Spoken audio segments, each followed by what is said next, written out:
কোরআন তেলাওয়াত যারা খতম করছেন ওয়েল অ্যান্ড গুড, কিন্তু অ্যাট দ্য সেম টাইম আপনি বলেছেন যে অন্তত একটি সূরা হলেও যদি পুরো রমজান মাসে আমরা অনুবাদটা দেখতে পারি তাহলে আরও বেশি ভালো। এর বাকি অংশ আমি বিশেষ করে সাজেস্ট করব, দেখুন আমাদের যারা মুসল্লি, যারা হয়তো মাদ্রাসায় পড়িনি, আলেম হইনি, কমপক্ষে 10টি সূরা সবাই পড়ি এবং এটা সলাতে আমরা ব্যবহার করি। তো এই সূরাগুলো আমাদের সবার মুখস্থ, কিন্তু আমরা কেউ জানি না এই প্রেক্ষাপটে অর্থ কী, এর ব্যাখ্যা কী, এর কোন প্রেক্ষিতে এই সূরাগুলি নাজিল হয়েছে। বিশেষ করে দেখুন এই যে সূরা কুরাইশ আমরা সবাই তেলাওয়াত করছি, আচ্ছা, কিন্তু আমরা জানি না এর প্রেক্ষিত কী, অর্থ কী। এরপর সূরা ফিল আমরা তেলাওয়াত করছি, আমরা সবাই ভালো তেলাওয়াত করছি এবং খুব সুরে সুরে তেলাওয়াত করছি, কিন্তু আমরা আদৌ জানি না এর অর্থটা কী। তো এই জন্য দেখুন কোরআন আল্লাহ তাআলা বলেছেন সূরা বাকারায় যে কোরআন তেলাওয়াত করে হক সহকারে।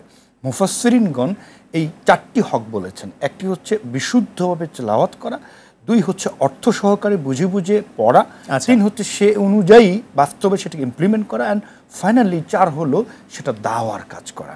দেখুন এই 4টার মধ্যে প্রশ্ন যদি করা হয় সবচেয়ে গুরুত্বপূর্ণ কি, 4টাই গুরুত্বপূর্ণ। শুনবো আপনার কাছ থেকে আরো বিস্তারিত। একজন দর্শক অনেকক্ষণ ধরে অপেক্ষা করছে, ফোনটা নিয়ে নিচ্ছি। প্রিয় দর্শক, কে বলছেন, কোথা থেকে বলছেন এবং প্রশ্ন করুন। সম্ভবত সংযোগটি বিচ্ছিন্ন হয়ে গেছে, আপনি চেষ্টা করুন, ইনশাআল্লাহ আমাদের পেয়ে যাবেন। হ্যাঁ, যে কারণটি বলছিলেন। দেখেন এই 4টির মধ্যে সবগুলিই গুরুত্বপূর্ণ, তেলাওয়াতে সহি করা গুরুত্বপূর্ণ, আমল করা গুরুত্বপূর্ণ, কিন্তু সবচেয়ে ইম্পর্টেন্ট বিশেষজ্ঞরা বলছেন, স্কলাররা বলছেন যে বুঝে পড়া। কারণ আমি যদি নাই বুঝি কিসের উপরে আমল করব? আরেকটা বিষয় হচ্ছে দাওয়া করব। আপনি যখন কাউকে ইমোশনাল কথা বলেন, সেটা যদি বাংলা হয় তাহলে চোখের পানি পড়ে। একইভাবে আরবিতে যখন আপনি কোরআন তেলাওয়াত করেন, চোখের পানি ওভাবে আসবে না।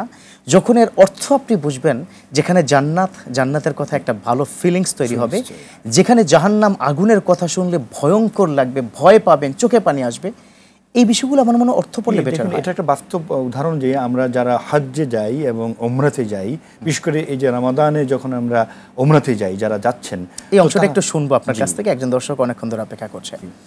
প্রিয় দর্শক, কে বলছেন, কোথা থেকে বলছেন, প্রশ্ন করুন প্লিজ।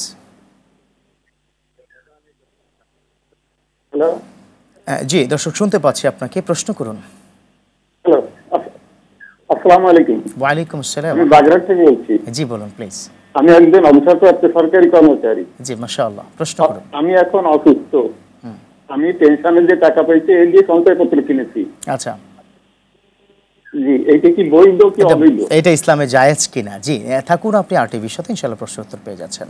জি, সঞ্চয়পত্র আমাদের দেশে যেটি ব্যবহার হয় ওই যে পোস্ট অফিসে, আমরা জানি সেটাতে সুদ সংযুক্ত আছে এবং এটা নিশ্চিতভাবে আছে। নিশ্চিতভাবে আছে।